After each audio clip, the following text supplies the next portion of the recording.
What's up, guys? Welcome to another edition of the Defying All Odds Podcast with your boy Rafa. My boy Jesse right here. You already know, and we got a special guest again, a long-term friend of mine, an artist. All right, he's got a new song. Tell us what it is. It's called Mind of a Gentleman. Yes, and your boy, the Hood Poet, or John Davis. Welcome. Thank you, y'all. It's definitely a great pleasure. It's definitely a great pleasure to have me on the show. So Yes. very I'm good. excited. Very good. I've been wanting you to Pleasure be to have here you for a on. while, so yeah. There you go. Yes. Good chat And, episode. Yeah. So I mean, like I was saying, we met each other back in high school. So we go way back, right? Yes, sir. Now you're an artist, making music, doing your thing. Tell me about that. Tell us how that kind of rolled up into how that. So I started making music when I was like 16, and at first it was kind of a therapeutic type of thing, cause my freshman and sophomore year was like a tough time, like outside of school. Like I had lost like 4 close friends, like to gun violence. So so I'm not gonna lie, that was a tough year.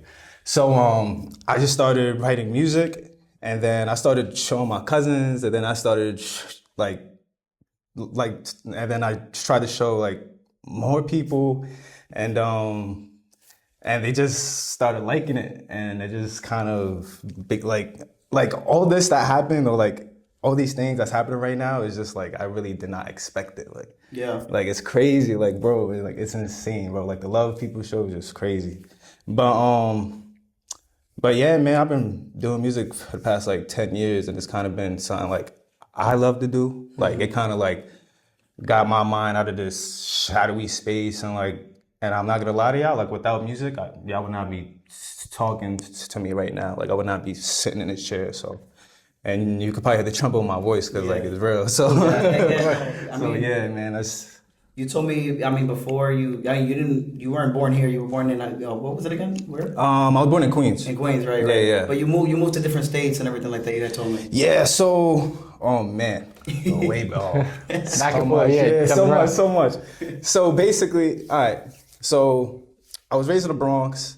I was born in Queens, and then when I was 8, my mom had kind of like moved to Texas. Right. And because and it's funny how she went about it. Like she didn't tell the family nothing. Like she kind of like took me and left. And she had this thing of like following men. So you know what I mean? Yeah. That love at first sight. Okay, yeah. I'll do anything for you type of thing. So yeah, she had met somebody, and then he had got a job opportunity in San Antonio. So yeah. So fast forward, we move. That relationship ain't really end up working out. So she had found someone else, and that's when shit just kind of like went down. Oh wait, can we curse on here? I mean, you can. Gotta keep it PG, yeah. Okay.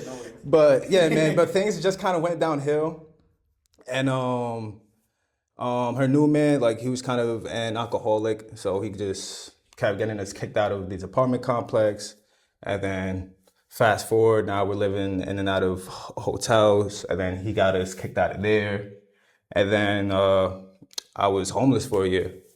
So yeah, like from 8 to 9 years old, I was living in the back of his truck, and yeah, man, it was a tough time, bro, and that's why I'm so humble now, because I really know like what it feels like to have nothing, like to a point of like asking people for money. And since I was small too, like people used to feel bad. And there was this old lady, I will never forget. There was this old lady, bro, this old white lady.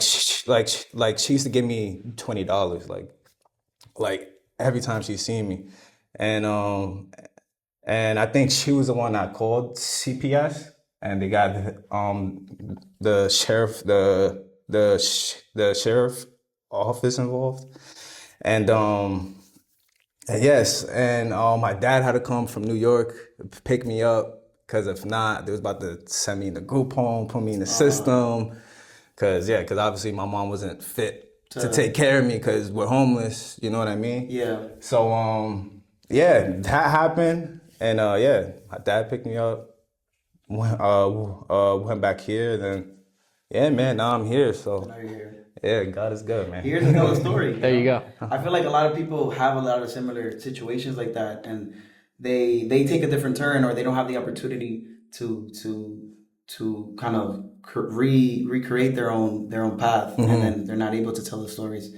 that they went through, like yourself. Nah, yeah, bro. The fact that you're able to come here and do it, that's amazing. It's remarkable. Nah, yeah, bro. Like no excuses. Like that's why I really like to tell people like no matter what you go through, like you can't use that as an excuse because like I could have turned out to be anybody because because my mom wasn't necessarily the best mom to me, but like that doesn't mean I'm gonna project that type of energy out to the rest of the world just because my perception of life wasn't too great. Yeah, of course. I think that when you start thinking about just the whole scenario of like jumping around, you're moving ship, you don't necessarily have a kind of a path, right? You don't know where you're going. Man. The cloud of uncertainty, as it clouds us, every single one of us daily, right? And obviously we all go through our different struggles, as we've seen with many of our guests that we've had on previously. But what's that like specifically, you're jumping around, you don't know kind of like where you're going or like who to look to. How do you like keep that positive mindset of like, okay, like I'm going to be the best version of myself and try to find a way to kind of get out of this situation, to go forward, to push forward. And then eventually how you got to here, like what was that like kind of journey like for you on like on the motivational side? Like, so at the time, because at this time I'm like 9 years old. So like, I'm not necessarily gating the whole concept of like, like we're really homeless and like, right. Like, I don't know. Like I always had like where my positivity came from. Like, I really don't know. Cause like through the midst of that, I still used to like play around on my like, on my little, razor scooter. My razor scooter. I love those. And yeah, bro, like, and those hurt your shins if you hit yourself. Oh my God, yes, bro. If you had one of those as a kid, you definitely hit yourself a couple times. Yes, yo, bro. Oh my God. But yeah, like I was just always smiling. Like I really can't even tell you why, how. Like I can't. Like I was just always smiling, bro. Like, cause like in the back of my head, like it was like, nah, like it's gonna get better. It's just right now. And also how I see life is like someone always has it worse than you. So you know what I mean? So like, yeah, I was homeless, but like I was alive. I was still getting by every day how I could. And, I had my razor scooter, so I still get to ride it. And yeah, man. That's one thing I preach on here a lot is that we kind of like the human mind is so greedy. Like the human mind will tend to always look for what's the next best thing first rather than acknowledging what do we have. Exactly. Yeah. So if you're one of those very few people on the planet that are able to say, okay, well, I woke up today, that's a blessing, right? Or I have all my limbs, right? Still, that's another blessing. Bro. I have food on plate, that's a blessing, right? So there's a lot of small things that we kind of just don't acknowledge, and we're like, when you start to, really start to dissect what we kind of go through every day, and we're like, okay, we have food on the table, we have a roof over our heads, right? You might have a job now, right? You're in school, right? Those are all things that you're always able to like appreciate. And the fact that you're able to kind of like say like, in that really hard, like that hardship you're going through, and to really say, okay, at least I'm here for another day. That means that like, if you're religious, obviously like God's not done with me, right? Like, or that my mission isn't over. There's still time left to improve. There's always time to like turn that ship around. Like we hear that all the time where you see people are like, you're so close to like, hitting that new break, right? Or it's like, imagine, like you're in like a gold mine, right? And like all the gold's at the end of the end, and you're just like a few pickets away from getting there, right? Mm-hmm, but you decide to turn your back and give up, right? No, the goal's right there. And even though gotta keep going. And the thing about that is that like you could have been like one picket away from hitting the gold mine, but you'll never know because you quit. Exactly. So like it goes with the saying like you could get 1,000 no's, but like you can't quit because on that 1,001 it could have been a yes. OD. So yeah, man. So like with that, just keep doing what y'all love to do, like, and like this podcast, right? like you feel me, like we're starting off here, and most people in this situation would be like, oh, I'm not in a recording studio, so like I don't know if I want to do this or do that, and it's like what we said, like you kind of gotta make do what you got. exactly, Yeah. bro. Because I mean, do look, what you got. we started this thing literally just started as like a FaceTime call with just me and Rafi, and it just started as an idea. But like Rafi said, he had this quote where he mentioned like, it's not going to happen unless you put pen to the paper, unless you actually create the action. So I think you could have all these great ideas. You could say, I want to do this, I want to do that, I want to have this setup, I want to have this equipment. But if you don't actually get and actually, start, the hardest part is starting. Yeah, exactly. Once you start, I mean, look, we're grateful that this platform has grown to where it's at, and obviously, we still continue to grow. Yeah, and we get people like yourself. We get people on here to kind of express their stories because, we all have that. All go through these kinds of hardships, and it's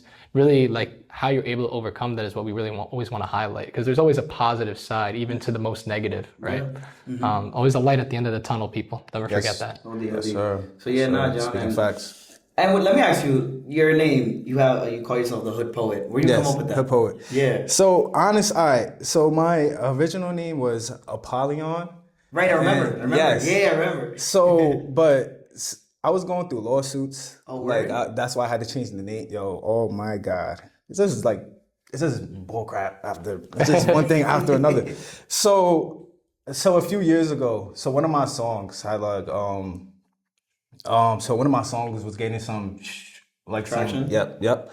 And went like viral, like on social media, TikTok. Not too viral. I mean, not from what I was hearing, but like the producer that had made the beat, right? So like I got the beat off of YouTube. Okay. And it was, of course, the only beat that like I didn't get licensed or copyrighted. It was the only beat. Yeah. So I got the beat off of YouTube, and then I guess the producer that had made the beat, like I don't know if he heard the song or like maybe his man's just playing the song and he was just like, yo, bro, is this your beat? Da. So then what he did was he filed a motion for cease and desist. Yes, and for copyright infringement because I didn't have no copyrights. So he basically put in a motion for that, and Apple Music, Spotify, all those major platforms, they basically told me like, hey, someone's threatening to sue you, and before they sue us, because like that's where the real money is. Because like to keep it a buck, he wasn't gonna get, I don't know how much he thought I was making off the song. I don't know if he thought he was gonna get paid or something. Because like that's probably how it goes. Why he did it, because he heard the song like blasting off, so he probably was like thinking like, oh what, like that's my beat, cut too. Right, yeah. Which is fair at the end of the day, because I did just get the beat off of YouTube. So right. So basically, all these major platforms basically told me like, hey, because of this, we don't want to get sued, so you're gonna have to take your music off. And they basically like took all my music out, and then the next month, someone had trademarked my name and made a fake website. So like I'm like, yo, who's doing this? Like who's they're after you, yeah. Yeah, I'm like, yo, who's really doing this? So I couldn't use my name. So then I got more emails just basically saying, oh hey John, you can't drop music under Apollyon no more, because someone had trademarked it, and then they had sent me the link of the website, and then I clicked the link, and mind you, it's like it's just all white, and it says error 001. I'm just like, so someone made a fake website and trademarked my name, like who has time to do that?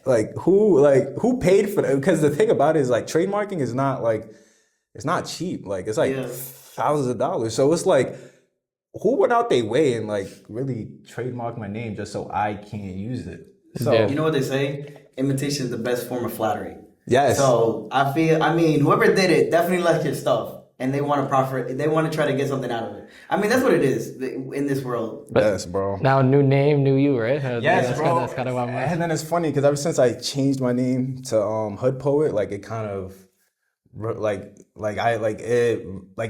resonates with me more. So like now, like when you hear my music, it's like a whole nother artist. Like it's not Apollyon was young, dumb, and ignorant. Yeah. And like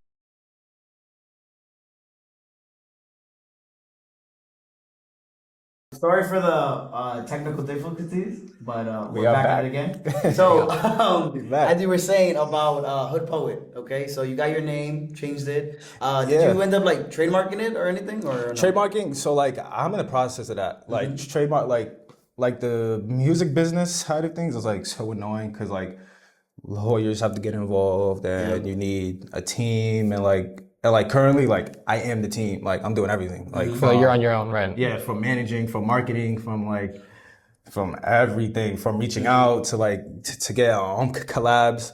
Like which is like the process of it is like getting more successful, but like obviously like with the team it'll be more. That's something with Rafa. Like Yeah. one thing, it's like like it'll be more fluent, but Yeah. I mean, I always say like you can team. get there fast by yourself, but you can have more fun with a team. Yes, and you can yes, get even bro. farther with a team. Yeah. yeah, as well. bro. So You that's succeed really as a team. Yes. There you go. Yeah, man. Okay. And then like when everybody's like knows their part and everybody's like being like a role player and their part, that's like the best. That's like the best success there is. Cause OD.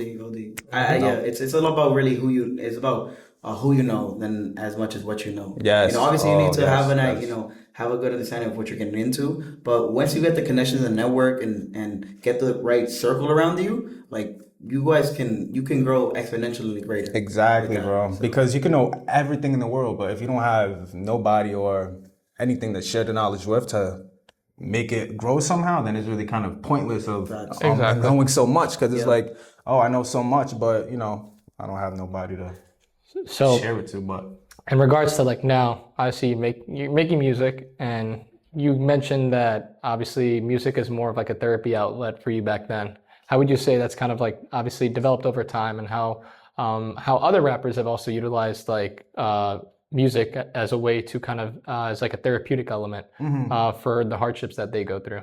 wait, so let me phrase the question. Wait, so like you want to know like how? Yeah, of course. Like, how is it that like you guys are able to put emotion and emphasis to kind of like convey, obviously, not just the hardships you go through, but relate with other people as well that have been through similar hardships as well? Wow, that's actually disgusting. Because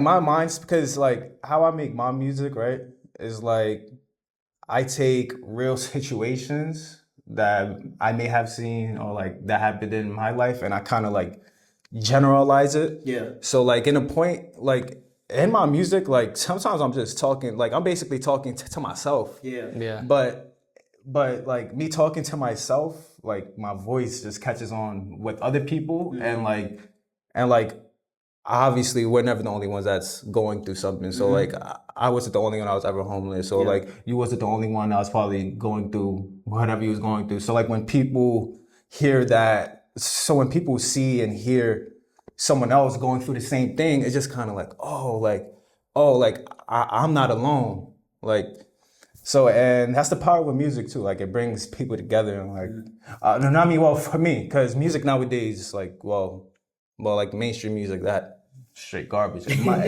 my opinion. Yeah, I get that. Don't attack me. 'Cause I know people are gonna see this. And, we'll play with Cardi.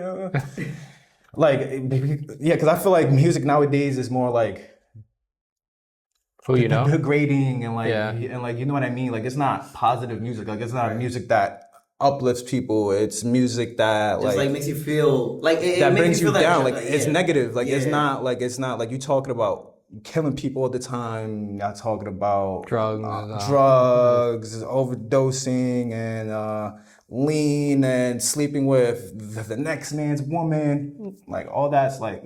So that's negative energy. I feel like, bro. yeah, obviously I agree that, I mean, there's, you'll still see like a lot of like old classics, like, you'll still being played because of like how their flow was a lot different than today's flow. Yeah. So like hearing you trying to create some positivity in a space where obviously mainstream music is a lot of times negative, like you mentioned. Nah, it is, it's great bro. to hear. I felt that. I mean, like I'm just to play like devil's advocate. I feel like there is a place for that, right? But I don't think that should be like the general consensus of it all. You know, Right. Like, the majority that you hear on the radios and what people enjoy like bumping to is often that.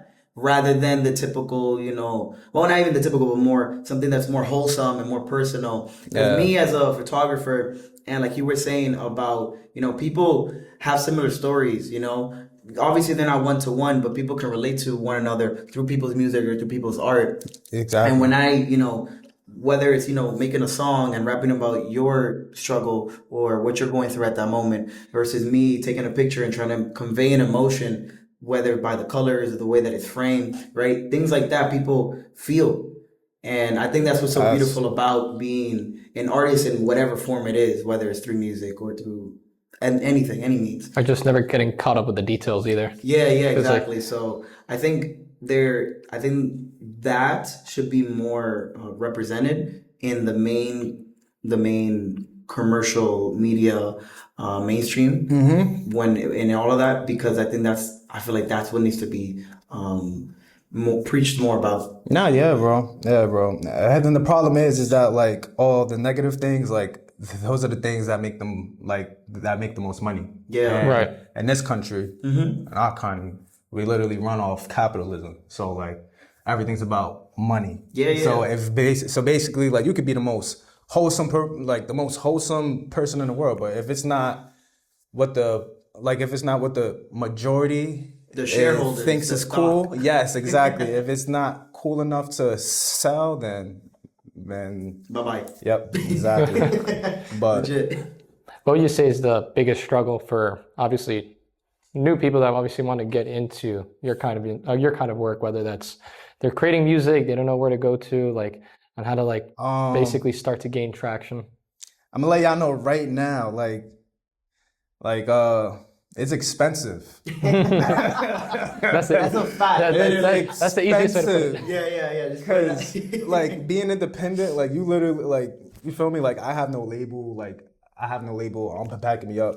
But like, yeah, it's expensive, man. Because like being independent, it like everything's on you. Like everything's come out of your pocket. So like you just have to kind of like make smart investments and just think about like what you're gonna purchase or like what you're gonna do with a certain amount of money, because man, if you're not smart with this, bro, you could end up going bankrupt and now you broke. But I mean, just keep doing that. Damn, I mean, like, there's really no recipe here, because because the thing about it is that like with me, like I'm just like, it's not like I have like a certain thing, like I just do what I love to do, and like other people just love seeing me do what I love to do. So like it's just kind of like crazy. So like I don't really necessarily have like a plan, but like one thing I am gonna say is that just follow your dreams and just be confident and whatever you're following, and don't listen to like what other people got to say, because you might have people that want you going to school or doing this because it's the safer route, and this is more of a risk because it's like if this don't work out, it's like, damn. But that's what life's all about. Life's always about that gamble, that risk you take, right? Yeah, bro. Whether that's the amount of effort that you put in, it's like obviously what you're gonna get out, and obviously, like you mentioned, like consistency, right? Like consistency. That's a big thing. Like obviously, if you're an artist that's just putting out one song every 7-8 months, obviously, unless you're getting like a viral hit song that's like getting like 1 billion streams, like within the first few months, likely it's not going to blow up as fast as someone who's putting out music consistently with every so few weeks and whatnot. Yes, and it's obviously it's like the same thing whether you're on social media. The more you post, the more engagement you get. It's just kind of obviously the formula per se. But but that's the algorithms too. That's the algorithms of that. That's true. That's another thing too. That one thing to always keep in mind is who your viewers are and who is it that listens to you. For instance, a lot of our viewers tend to be obviously not just people that we know, but also people from around the area here around at the Columbia University location. But there's always like, you get to see how when you start checking engagement, you see people from all around the world start listening. Then you start to grasp like, okay, what's the age group that you're really listening to? What is that appeals to them? So the marketing aspect is always something that's very interesting to see what is it that appeals to more people and that doesn't, especially if you're trying to create positive music in a world where there's a lot of negativity. How is it that you break the mainstream algorithm of like this negativity and negative connotation that could be surrounded by everyone else, right? So yes, bro. And then like real key to it is that like I try to talk to your soul. Like, like when you hear my songs after this, or like you put some headphones on, and it's like I'm talking to like, it's like yo, like he's speaking talking he's inside. speaking. Yeah. Like he's telling like a story from within. Yeah, man. But no, that's amazing, bro. I mean, what are kind of your goals and aspirations for the future now? I mean, we're gonna have a new year, 2025. 2025, right? yo, yes. lot. What is Poets, goals and for the next year? New Year's resolution. Music wise, a lot more projects is definitely gonna get dropped. A lot more music videos.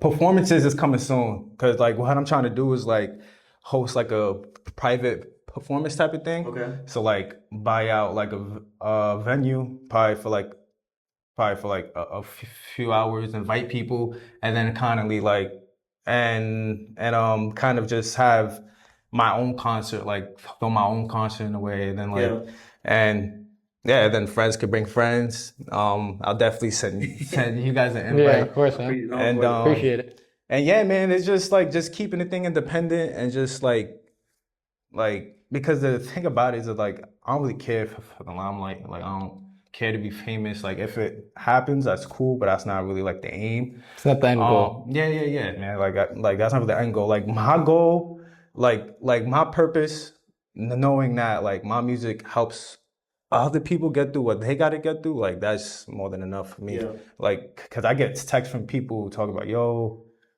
this song saved my life. Like, and like text like that is like, like that's that's my compensation. Like, and there's no other compensation I could like rise above that, because it's like, like I don't even know this guy. Like, you know what I mean? And like, if you change someone's life for the better, you've already accomplished like the top feat of that's possible, right? You're transforming lives and saving people, and through your music, then that's an art in and of itself as well. Exactly, bro. And you feel me?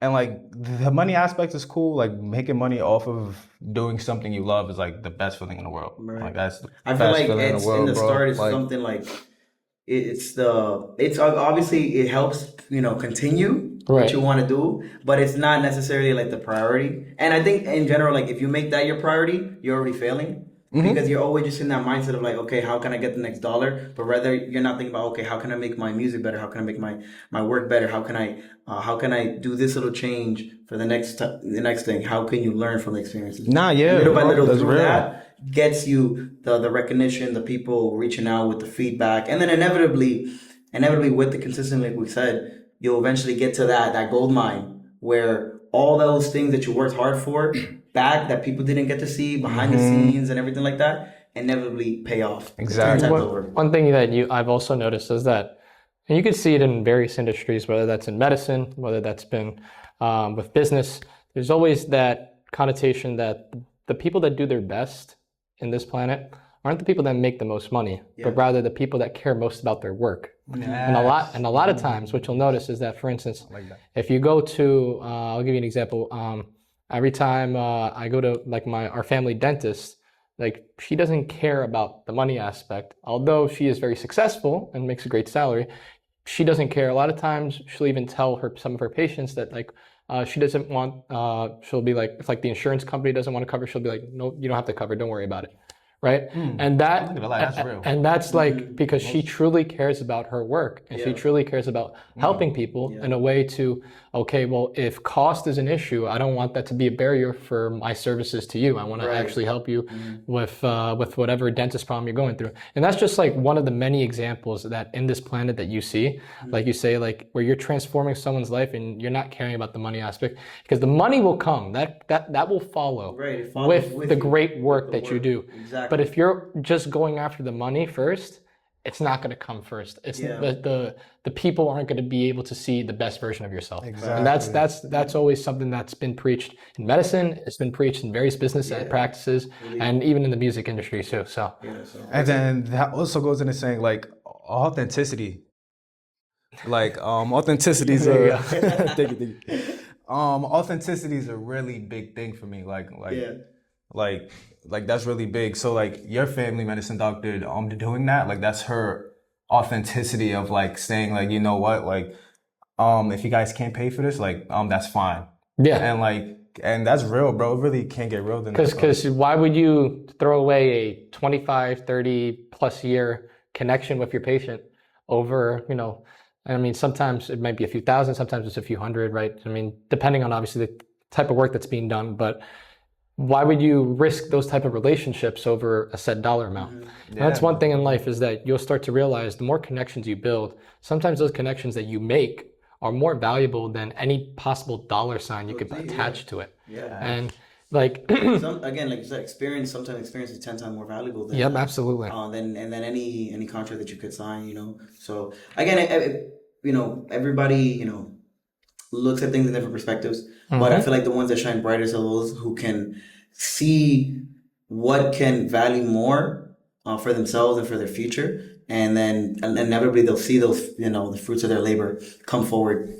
Man. So yeah, bro. Yeah, bro, that's real. But at the end of the day, man, I mean, again, you know, if you want to plug out your Spotify, your album, again, where they can find you. You guys can find me on Instagram, __ Hood Poet. You can also find me on YouTube, Hood Poet, aka World's Coolest Hippie. I just dropped a single, Mind of a Gentleman. That's also doing some numbers. Like I got like a couple thousand plays on Apple Music. So there you go. I definitely appreciate y'all, man. Just keep showing love, man. So I definitely appreciate y'all. Links will be down below in the description. If you guys want to go check out, you guys can check out his new album, a few singles of his that are on there. Yes, sir. And obviously Instagram, YouTube, all social media will be down in the description below. Always remember to like, share, and subscribe. But Raph, want to go? As always, it's your boy Rafa. Boy Jesse, signing off. And it's your boy Hood Poet. Yes, sir. And as always, defy all the odds. Deuces. Deuces.